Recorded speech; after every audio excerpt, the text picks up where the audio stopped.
India Muslim पसंदीदा board की तरफ से प्रेस कॉन्फ्रेंस ऑर्गेनाइज की गई थी। कुछ कंफ्यूजन हो गया था, वहाँ 11 बजे का समय दिया गया था, क्योंकि अवैध साहब पहुंच गए इसलिए वो प्रेस कॉन्फ्रेंस शुरू हो गई थी। ये इस वक्त में हम लोग जहाँ बैठे हैं, मेरे साथ मौलाना फजलुर रहीम मुजद्दिदी साहब हैं जो मुस्लिम पसंदीदा बोर्ड के जनरल सेक्रेटरी हैं, और मेरे नेक्स्ट हैंड पे जो है वो मौलाना इलियास फलाही साहब हैं जो जमात इस्लामी के यहाँ के महाराष्ट्र के अमीर हल्का है, और मैं ऑल इंडिया मुस्लिम पसंदीदा बोर्ड का स्पोक्स पर्सन हूँ। मैं कासिम रसूल इलियास। मौलाना शरीफ निज़ामी साहब भी हमारे बगल में है, और भी मुख्तलिफ जिम्मेदार लोग यहाँ के औरंगाबाद के हमारे साथ में हैं। देखिए, ये जो प्रेस कॉन्फ्रेंस कॉल की थी हमने, ये बुनियादी तौर पे आप जानते हैं कि ये जो पार्लियामेंट में वक्फ अमेंडमेंट मंजूर हुए हैं और वक्फ कानून के अंदर संशोधन किया गया है, इससे हमारी आपत्ति है। हमने ये आपत्ति सरकार के सामने भी रखी है, हमने जेपीसी में भी रखी थी, और हमने बहुत तफसील से हुकूमत सामने अपना पक्ष रखा है। लेकिन हमें महसूस हो रहा है कि ये हुकूमत जब से आई है उस वक्त से बराबर एक एजेंडे पे काम कर रही है, वो एंटी मुस्लिम एजेंडा है। वो पहले यूनिफॉर्म सिविल कोड की बात करती रही, वो हमारे मदरसों के खिलाफ कार्रवाइयाँ होती रही, और अब जो है वो वक्फ संशोधन के ज़रिए से जो एक ज़माने से 1954 से जो कानून चला आ रहा है हमारे देश में, बल्कि उससे पहले से 1923 से जो कानून बना है, और उसके बाद फिर जो बार बार पर यानी वक्फ कानून के अंदर संशोधन होते रहे हैं। 2013 में आखिरी बार संशोधन हुआ था, लेकिन इस वक्त जो 1995 का जो कानून है उसमें उन्होंने बड़े पैमाने पे हस्तक्षेप किया है, और तकरीबन 48 संशोधन किए हैं इसके अंदर इस गवर्नमेंट ने। लेकिन सवाल ये पैदा होता है कि आप जानते हैं कि लोकतंत्र के अंदर जब भी कोई बिल पार्लियामेंट पे लाया जाता है या कोई चीज़ कही जाती है, कोई फैसला लिया जाता है, तो जिस पक्ष के बारे में फैसला हो रहा है उससे बात की जाती है, उससे राय ली जाती है, उससे मशवरा लिया जाता है।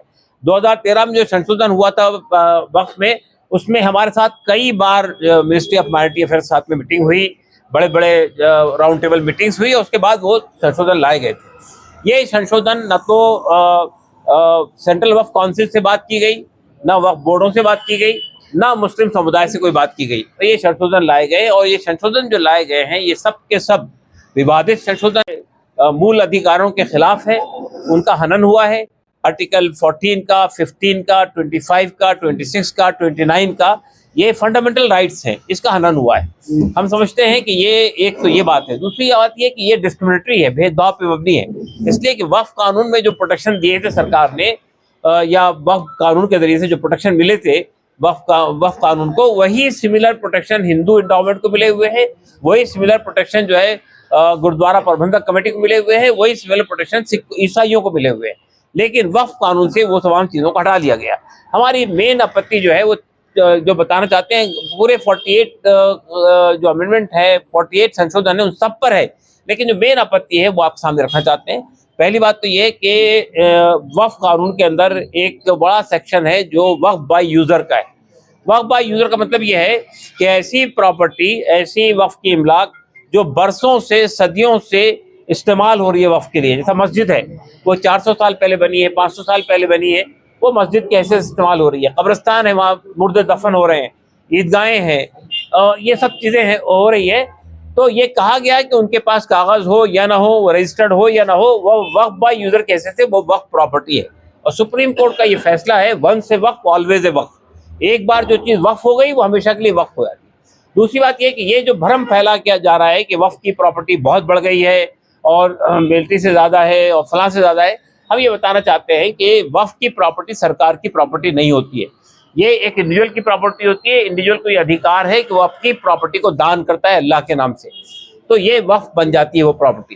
तो ये एक तो बात ये कि वो ज़्यादा हो जाए, अगर मुसलमानों ने ज़्यादा दान किया है तो उसमें आपत्ति क्या है आपको? उन्होंने अपनी प्रॉपर्टी, जाती प्रॉपर्टी दी है मस्जिद बनाने के लिए, कब्रिस्तान बनाने के लिए, दरगाह बनाने के लिए, तो उस पर आपत्ति सरकार को नहीं होनी चाहिए। लेकिन मैं ये बताना चाहता हूँ कि ये जो प्रॉपर्टी बढ़ी है, ये भी एक बहुत बड़ा घोटाला है जो किया गया है। यानी पहले वक्फ की प्रॉपर्टी में एक प्रॉपर्टी होती थी, उसमें ईदगाह भी होती थी, उसमें मस्जिद भी होती थी, उसमें कब्रिस्तान भी होता था, उसको एक प्रॉपर्टी डिक्लेयर कर दिया। इस तरह से वो प्रॉपर्टी बढ़ी हुई है। दूसरी बात मुझे कहना है कि इसमें एक हमारे देश में लॉ ऑफ लिमिटेशन है। लॉ ऑफ लिमिटेशन ये कहता है कि अगर किसी की संपत्ति पे, किसी की प्रॉपर्टी पे कोई आदमी ने कब्जा कर लिया, वो 12 साल तक वहां पे काबिज है, उसको चैलेंज नहीं किया गया किसी अदालत में, तो जिसने कब्जा किया वो प्रॉपर्टी उसकी हो जाएगी। लेकिन वक्फ की प्रॉपर्टीज, चाहे वो हिंदू वक्फ हो, सिख वक्फ हो, ईसाई वक्फ हो, गुरुद्वारा वाले लोग हों या मुसलमान हो, सबको लिमिटेशन एक्ट से, लॉ ऑफ एडवर्स पोजीशन से, कब्जा मुखालिफाना कानून से एग्जम्पशन मिला हुआ था। लेकिन सरकार ने बाकी लोगों का तो रहने दिया, मुसलमानों का वक्फ से वो संशोधन वापस ले लिया। ये दूसरी आपत्ति है हमारी इसके ऊपर। तीसरी आपत्ति है कि अभी एक और बड़ा संशोधन किया है, दौराने उसी वक्त किया है जबकि जब ये पार्लियामेंट में बहस हो रही थी, वो संशोधन क्या किया है, वो ये किया है कि जो property archaeological survey of India के तहत प्रोटेक्टेड मॉन्यूमेंट है, ऐसी बहुत सारी प्रॉपर्टी है, दिल्ली की जामा मस्जिद में प्रोटेक्टेड मॉन्यूमेंट है। ये कहा सरकार ने कि अब ये कानून से ये बात कही है कि जो प्रोटेक्टेड मॉन्यूमेंट है आर्कियोलॉजिकल सर्वे ऑफ इंडिया के तहत पे, वो वक्फ संपत्ति नहीं रहेगी। तो अब आप सोचिए कितनी ऐसी मस्जिदें हैं जो 400 साल पहले की बनी हुई है, 500 साल पहले की बनी हुई है, 800 साल पहले की बनी हुई है, अब वो मस्जिदें हमारे हाथ से निकल जाएंगी। तो ये भी एक बड़ा संशोधन है जो इसके अंदर किया गया है। फिर एक संशोधन ये किया गया है कि वक्फ के प्रॉपर्टी को मैनेज करने के लिए वक्फ कानून के अंदर 2 प्रोविजन है, 3 प्रोविजन है। एक है मुतवल्ली, और दूसरा है वक्फ बोर्ड, और तीसरा है सेंट्रल वक्फ काउंसिल।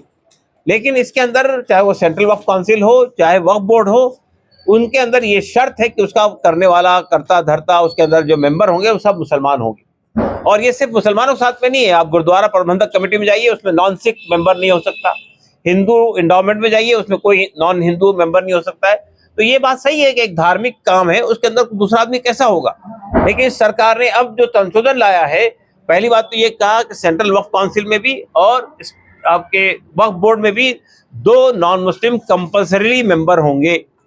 उसके बाद जो शर्त थी कि जो लोग पार्लियामेंट से आएंगे, जो लोग असेंबली से आएंगे, जो लोग बार काउंसिल से आएंगे, वो मुसलमान होंगे, ये शर्त थी। अब वो शर्त हटा दी गई। तो अब इस बात का अंदेशा है कि वक्फ बोर्ड में भी, सेंट्रल वक्फ काउंसिल में भी नॉन मुस्लिम होंगे। और तो आप सोच सकते हैं कि वो क्या करेंगे वक्फ की संपत्ति के साथ में, आप ये अंदाजा लगा सकते हैं। फिर एक बात यह है कि इसमें एक और क्लॉज जोड़ा गया है कि अगर डिस्प्यूट गवर्नमेंट के साथ में है, गवर्नमेंट का दावा है कि ये हमारी प्रॉपर्टी है, तो पहले ये होता था कि वक्फ ट्रिब्यूनल के पास केस जाता था, वहां फैसला होता था।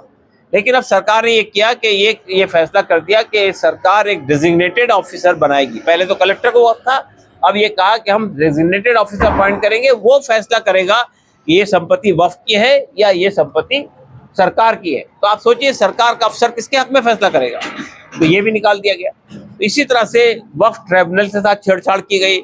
इसी तरह से जो है इसके अंदर और भी कई ऐसे संशोधन हैं जो जिसके गंभीर परिणाम निकल सकते हैं। तो ऑल इंडिया मुस्लिम पसला बोर्ड ने ये फैसला किया।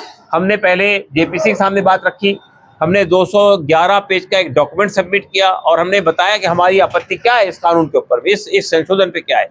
उसके बाद हमने 5 करोड़ ईमेल भिजवाए सरकार को, यानी जेपीसी को। तो ये, और उसके बाद आप जानते हैं कि जेपीसी में जो अपोजिशन मेंबरान थे, उन्होंने भी, अपोजिशन के लोगों ने उस पर आपत्ति जताई थी, उन्होंने भी 44 संशोधन पेश किए थे, लेकिन कुछ चीज माननी नहीं गई। तो जेपीसी बनाने का मतलब क्या था? जेपीसी पार्लियामेंट में इसलिए बनाई थी कि लोगों ने कहा कि इस पे बहुत विवाद है, तो विवाद को सुलझाने के लिए जेपीसी बनाई गई थी। जेपीसी ने और बड़े विवाद खड़े कर दिए। तो हमारा कहना यह है कि ये कानून जो है न सिर्फ डिस्क्रिमिनेटरी है, भेदभाव पे मबनी है, न सिर्फ संविधान के मूल अधिकारों का हनन है, बल्कि मुसलमानों की संपत्ति से उनके हाथ से छीनने की कोशिश है। तो ऑल इंडिया मुस्लिम पसला बोर्ड ने ये फैसला किया है कि वो इसके खिलाफ देशव्यापी अभियान करेगा। छेड़ रखा है हमने, 10 नवंबर से हमने ये काम छेड़ रखा है और ये चलता रहेगा। इसमें 10 अप्रैल से ये प्रोग्राम शुरू किया है और ये चलता रहेगा। और इसमें हमारी कोशिश ये है कि हम पूरे देश के अंदर लोगों को एजुकेट करेंगे। यानी ये जो भ्रम पैदा किया जा रहा है, बहुत सारी गलत बातें कही जा रही है सरकार की तरफ से, उसको साफ करेंगे। और ये देखिए, मैं आपको बताना चाहता हूँ कि ये पहली बार है कि इस मामले में हिंदू समुदाय भी हमारे साथ खड़ा हुआ है, सिख समुदाय भी हमारे साथ खड़ा हुआ है, ईसाई समुदाय भी हमारे साथ खड़ा हुआ। वो ये महसूस कर रहे हैं कि ये कॉन्स्टिट्यूशन के मूल अधिकारों का हनन हो रहा है। आज मुसलमानों के साथ हुआ, कल हमारे साथ। सिखों की प्रॉपर्टी भी जा सकती है, ईसाइयों की प्रॉपर्टी भी जा सकती है, इवन हिंदुओं की प्रॉपर्टी जा सकती है। इसलिए कि सरकार जमीनें छीन कर अपने पूंजीपति दोस्तों को देना चाहते, लोग खड़े हुए हैं।